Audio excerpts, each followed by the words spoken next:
Students, you have been working with two-point perspective for a couple of weeks, making your name in two-point perspective. Let me know if you need any help with that. Tonight, I thought that we would work on using two-point perspective for other things because there's so much you can do with it. Do you see that the table and the room and the windows are drawn in two-point perspective? And so I'm going to show you how to do that. We're going to take a piece of paper. You need your ruler and you need a pencil. You can pause the video at any time and go back and look at a step if you need to. For this picture, I'm going to lay my ruler up towards the top to establish my horizon line. And remember, the horizon line is the eye level of whoever is seeing the room. We wouldn't actually see a horizon, so I'm not going to draw the line. I'm just going to give myself a vanishing point over here towards this edge and another vanishing point here. I'm using the ruler because vanishing points, remember, are always on the horizon line, but I don't actually have to have a line. I'm going to start with the corner of the room, and the corner, remember, verticals always stay vertical. So I don't want it to be right in the middle of the paper. I'm going to go over maybe 2/3 of the way over, and I'm lining it up, looking at the edge of my paper to be sure it's nice and straight. I'm going to start off the paper and come down just a little ways on the paper. I don't know, maybe 2 or 3 inches. That's probably about 2.5 or 3 inches. And then I've got to draw the wall where the wall touches the floor. I'm going to line my ruler up with my vanishing point over on this side of the paper and with the bottom of my wall, and very lightly, because remember, we may erase some of these things, I'm going to draw the bottom of the wall on that direction. To draw the bottom of the wall on this side, I'm going to line up with the opposite vanishing point. And with that corner there, I've got to make sure they're both lined up and very lightly draw. My ruler didn't quite reach, but I can always put part of the line in and then just move my ruler down and finish it off. There we go. Now for the windows. The sides of the windows are vertical, so remember, verticals have to stay vertical. I'm going to line up my ruler. Again, I'm looking at the edge of my paper, and if I've got about the same amount of space here and here, I know it's pretty well vertical. And I'm going to go down a little bit, and here I'm close to this line, which I already drew as vertical, so I can use it to be sure I'm vertical, and I'm going to draw again. Now, the mistake a lot of people make is they just join those two lines, but that's not what you do. To get the bottom of the window, I need to go to my vanishing point. I'm going to go to the one on the opposite side of the page. I'm going to line it up with one of the bottoms of my window. I think I'm going to use this one, and I'm going to draw over. I don't have to go all the way over. I can stop about here, and I'm just going to pull this line down and connect it, and there's the bottom of my window. And now for a window on this wall, I think I'll do the same thing. I'm going to line up my ruler. I'm about the same here, so I can draw down. You don't see the top of the window. I went ahead and took it off the page, and do another side to the window. Again, making sure it's nice and straight up and down, vertical. And again, the same idea. I'm going to take my ruler over to the vanishing point on this side, line it up with the bottom of that window, and draw over. I'm going to go ahead and connect those. If that line had come down under here, I would just erase what was left over. And there's my windows, except windows have a frame around them. So I'm going to go ahead and give myself a little frame. The vertical, I just line it up and make it vertical. And I want to get them about the same width. And I'm going to do that for this window as well.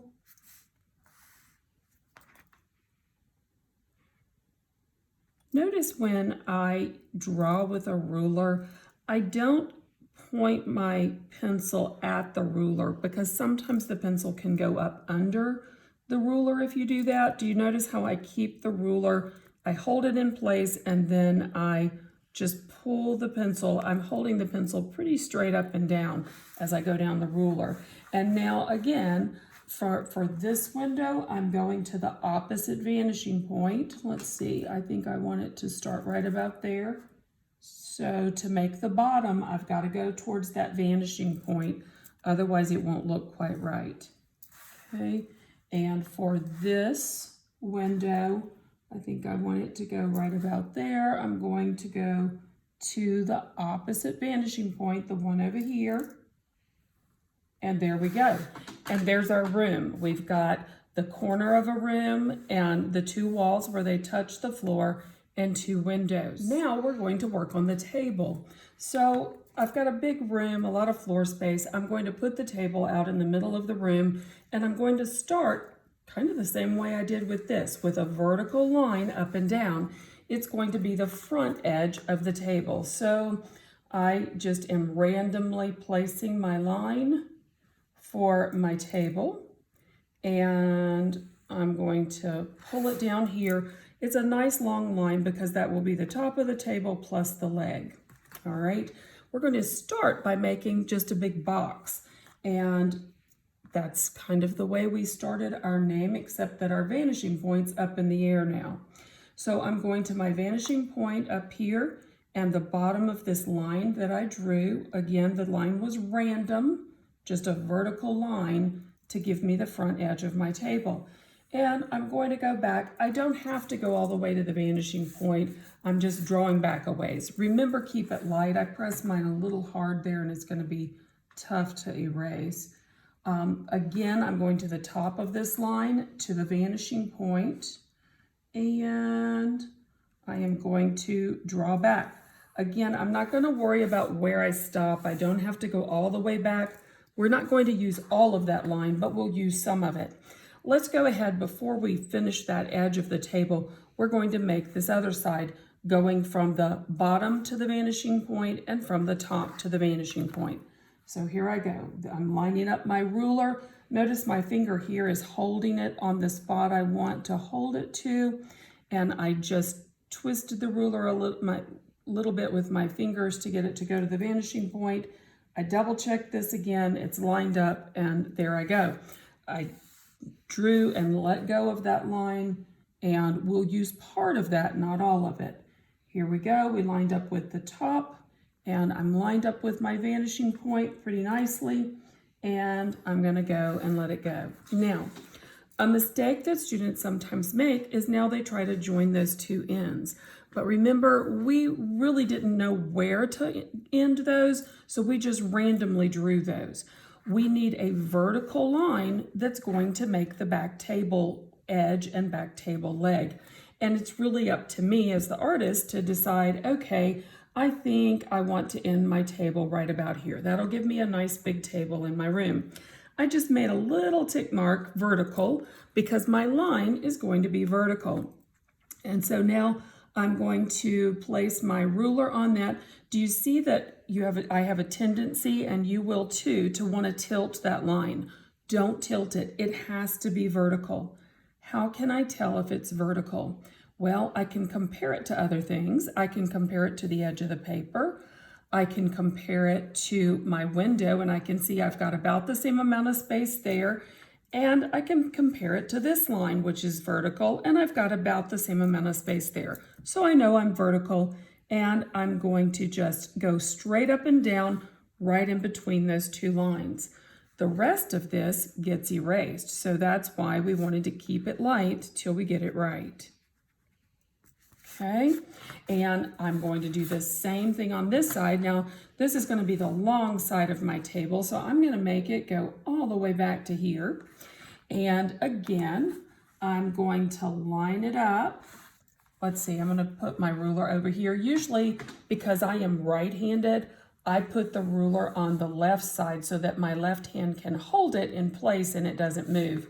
However, since my cameraman is on my left side, I'm going to hold it this way so that you can see better what I'm doing. So I'm lining it up. Again, I'm looking for a vertical, and again, I don't have it vertical because I can tell by my window that I am slanted. I'm going to adjust until I see about the same amount of space between those lines, and that way I know I've got it vertical, and there we go. And so I'm going to erase here all that extra line that I didn't need. And there's two sides of our table. We need to make the back two sides. They're the easy ones. We're going to go from this corner of the table to this vanishing point, and from the opposite corner, you always go to the opposite vanishing point. So from this one back here. So here we go. I'm going to do the back first. And I lined up my vanishing point with the back edge of the table. Bam. I just took my line over. I will erase part of it, but I don't know where to stop until I get this line in. This is my last line. I lined it up with the vanishing point and with the corner, and it's going to go from the corner of the table, and you guessed it, it's going to stop right where it hits that other line. And I can erase this little piece I didn't need, and there's the box that's going to become our table. Last step before you start adding some fun Halloween ideas to your picture are the sides and the legs of the table. Let's do that now. The sides, of course, are very easy. I point at my vanishing point. I decide how far down I want the table to come, and I just draw the sides. So there's one side. This side, I'm going to point back at this vanishing point, and there's that side. Easy enough. Now the legs. The vertical part of the legs stays vertical. So I would use my ruler, and there's one leg, and here's the other side of the same leg, right? Because we're seeing two sides of the leg. Here's this leg, vertical, and here's this leg vertical. It will look a little smaller because it's further away, remember? Now, the tricky part, not really tricky, but there's another side to this leg, just like this one has two, this one has two. I'm going to make the vertical part first, and then this part does not go all the way down to the line. Where the leg ends here, I'm going to place my ruler, go to the vanishing point, and that's the bottom of the leg. Ta-da! And same thing with this leg. It doesn't look quite vertical. I think I wasn't quite vertical, but we're going to leave it there. I'm going to do the inside part of that leg, and you guessed it, it goes back to the other vanishing point. There we go. And there's another leg back here, but it's hidden behind the top of the table. I am going to just erase my line that I used to get my original box drawn, and there's my table sitting in my room. It's up to you to decide how you're going to decorate your room. I started planning for like a Halloween party here with a ghost peering in the window, a little bat flying by. It would be fun to do some people in costumes. There's a pumpkin on the table. Maybe you're about to carve the pumpkin, or maybe you go ahead and put a jack-o'-lantern face. If you don't know how to create this kind of pumpkin, there is a video posted for the 1st through 3rd grade. It's real easy. You could check that out, but I think you can probably figure it out. Have fun decorating your room.